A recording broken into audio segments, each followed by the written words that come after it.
Simone et André Schwarzbart, adieu Bogota. Chapitre 4. C'est seulement au bout d'un an qu'elle s'est décidée à m'adresser la parole. La bonne parole, pensais-je, avec méchanceté, car en vérité, il s'agissait seulement d'une parole bonne. Elle se tâtait encore pour voir si elle me ferait goûter de sa philosophie. Elle m'observait, je surprenais parfois un regard et puis plus rien. Elle s'était éclipsée. À ce qu'elle m'a avoué plus tard, c'était surtout les histoires de M. Moreau qui terrorisaient mon fameux pouvoir de piquer les gens en effigie. L'idée que je pouvais lui enfoncer une épingle dans le cœur, à distance, dans le foie, ou en son pauvre cervelet, tellement trituré par la vie, lui paraissait infiniment plus cruelle qu'un coup de couteau bien civilisé entre les omoplates. Et cependant, souris craintive, elle se rapprochait insensiblement de la négresse, traçant autour de ma personne des cercles de jour en jour plus étroits. Par exemple, sachant que je l'écoutais, elle entreprenait quelques dames sur sa philosophie, mais d'une voix bien haute, articulée, de façon à ce que je n'en perde pas un mot. Ou bien elle s'asseya à côté de moi sur le banc de la cour, et elle attendait que la proximité physique établît quelque chaleur entre nous. Les semaines allant et les mois, elle en vint même à me regarder en face et à ne pas détourner son regard qui me perçait le cœur de sa bonté inquiète. Puis, il y eut la période où j'étais devenu complètement aveugle. Je ne pouvais plus descendre au réfectoire et restais des journées entières sur mon lit, torturé par un rêve que j'essayais vainement de chasser. Je suis sur le toit d'une maison, la nuit, et je tâte aux quatre bords pour découvrir l'échelle, mais ils ont tout enlevé. Je faisais, paraît-il, une tête effrayante, et il était question de me transporter à Charenton, quand, un beau jour, alors que Madame Bittard fouillait dans son trésor, Jeanne remarqua au fond de la valise une vieille paire de binocles aux verres tachés de graisse et d'encre. C'est ainsi qu'elle m'a posé l'échelle pour descendre du toit. C'est ainsi qu'elle m'a sorti de la nuit. En ce temps-là, on me trouvait de beaux yeux, l'œil américain, un don de double vue, des talents de voyante extra-lucide, un regard coquin, profond, ténébreux, romantique ou cochon selon les convenances de la conversation. Mais on me disait tout cela à distance, en raison de ma canne et de cet air terrible qui méritait, paraît-il, la camisole. Et c'est pourquoi, lorsque Jeanne s'est approchée de mon lit, j'ai été très surprise d'entendre les recommandations qu'on lui faisait. J'ai cru que c'était encore une mauvaise farce, et je me suis mise sur mon séant. Roulant des yeux féroces, quoique aveugle, tandis que je dressais bien haut la canne au-dessus de ma tête. Et puis j'ai entendu, tout contre mon visage, la voix effrayée de Jeanne qui me priait d'essayer ce truc qu'elle venait de nettoyer. Ce truc, mon Dieu. « C'est bien vous, Madame Jeanne ? Oh oui, c'est moi, je vous le jure. » Et puis elle a répété, par crainte de ma canne, toujours dressée en l'air.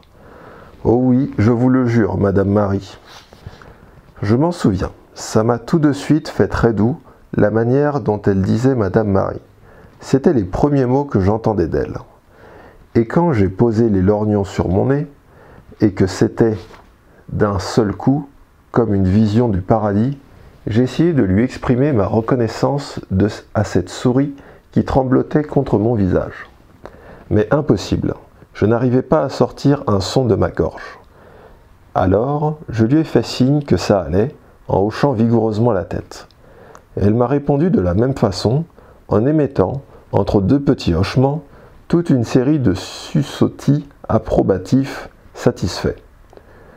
Plus tard, j'essayais à nouveau de lui adresser la parole, mais chaque fois, rien qu'à la voir, ma gorge se nouait, devenait comme du bois.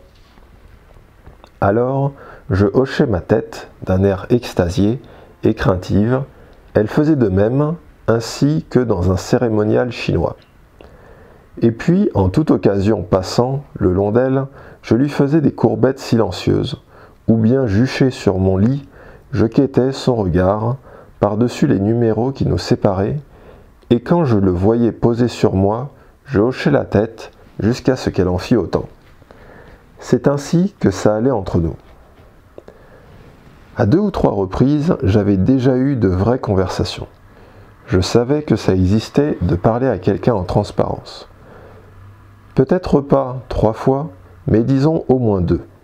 Ainsi, à Dakar en 1915, j'avais eu de vraies conversations, toutes claires et pourtant faites de rien, avec M. Poulain. Et puis plus récemment, en 1946, il y avait eu entre Moritz Lévy et moi cette limpidité, ce courant d'eau vive qui donne de l'éclat aux plus petits cailloux. J'avais même eu des conversations avec des personnes qui n'existaient pas ou presque. Ainsi, je me souvenais des conversations avec Maxime Gorky en 1926, quand je venais de découvrir dans un livre qu'il était autodidacte, tout comme moi, tout pareillement à moi. Nos propos n'avaient rien d'extraordinaire. On s'essaya au fond un petit café. On s'asseyait au fond d'un petit café, tantôt à Paris, tantôt à Moscou, tantôt dans ce petit port de la mer Noire, dont j'oublie le nom. Hanté de clochards comme lui, comme moi, et qui peut-être n'existait que dans cette nouvelle intitulée Malva. À propos, à Paris, on prenait du vin rouge et chez lui, de cette bonne vodka dont je goûtais une fois dans un restaurant à la gare de Lyon pour mieux soutenir ensuite la conversation avec mon maître. Ça se passait très simplement entre nous, juste quelques mots pour accrocher l'âme. Je commençais par lui dire « Alors, monsieur Gorky ?» À quoi il répondait gentiment « Alors, Marie ?» Puis il y avait un silence et je reprenais d'une voix pesante. « Ah, la souffrance de l'homme. Ah oui, faisait-il un écho ?» Et c'était à nouveau un silence. Et puis encore, moi, sans hésitation. « Et le cœur humain, hein ?»« Ah oui, le cœur humain. » J'étais assise à la grande table, dans le coin devenu le mien, à relire Malva, quand j'ai eu le sentiment d'une présence. Tournant la tête, je l'ai vue sagement, assise à côté de moi, la Jeanne, ses 2 mains posées à plat sur le rebord de la table, comme au réfectoire quand on attend les repas. J'ai remarqué alors une petite ride droite qui naissait entre ses 2 yeux quand elle se concentrait sur sa philosophie. C'était une ride parfaitement reconnaissable, car les autres de son visage n'étaient pas différentes des plis de ses mains, et même les rides de son front avaient par endroits des petites bosses de chair, semblables aux 2 gonflements osseux de ses poignets, qui avaient trop de lessive et de plancher, Tantôt que sa ride philosophique, bien au milieu du front, elle n'était pas comme les autres, elle semblait plus claire, plus fine, et moins profonde. On la devinait nouvelle, fragile, et en effet c'était la seule ride en elle qui marqua la pensée. J'ai mis mes mains sur les 2 pages du livre, de façon à lui permettre de m'adresser la parole si elle le voulait, et de façon à ce qu'elle le fasse, pas si elle n'en avait pas encore l'envie, ou le courage, ou la possibilité intérieure. Mais bientôt, lui jetant un regard de côté, j'ai vu qu'elle regardait le livre ouvert sous mes mains, avec cette crainte respectueuse des gens incultes qui était la mienne autrefois et qui d'ailleurs ne m'a jamais complètement quitté. Alors j'ai refermé lentement le livre, je l'ai repoussé un peu sur le côté afin qu'il ne soit plus un obstacle entre nous.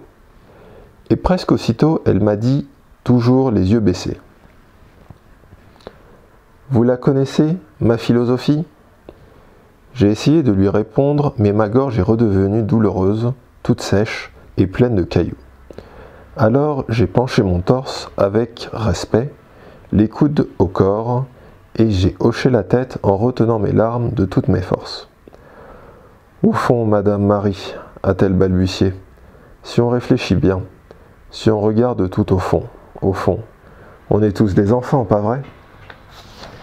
Elle a redressé la tête, puis, après un court soubresaut de défi, comme un ortolan qui s'ébroue, elle a poursuivi sur ses thèmes habituels qui consistent en 2 mots, 2 petits mots de la langue française qu'elle manie inlassablement depuis le jour où son fils lui a fait son signe de la main. De temps en temps, elle coulait un regard inquiet vers les dames assises à la table et qui se rapprochaient de nous, ou plutôt d'elle. Plutôt de Jeanne, de ces 2 petits fanaux qu'elle agitait sans trêve, comme on fait des signaux dans la nuit. Et puis, sans les regarder, elle répétait pour leur gouverne. Elle précisait son signal, elle expliquait enfin, avec sa même lenteur désarmante, rabougrie, ce n'est pourtant pas difficile. Des enfants rabougris, ça veut dire simplement que les feuilles, que les branches se dessèchent, mais le cœur, est-ce qu'il vieillit ?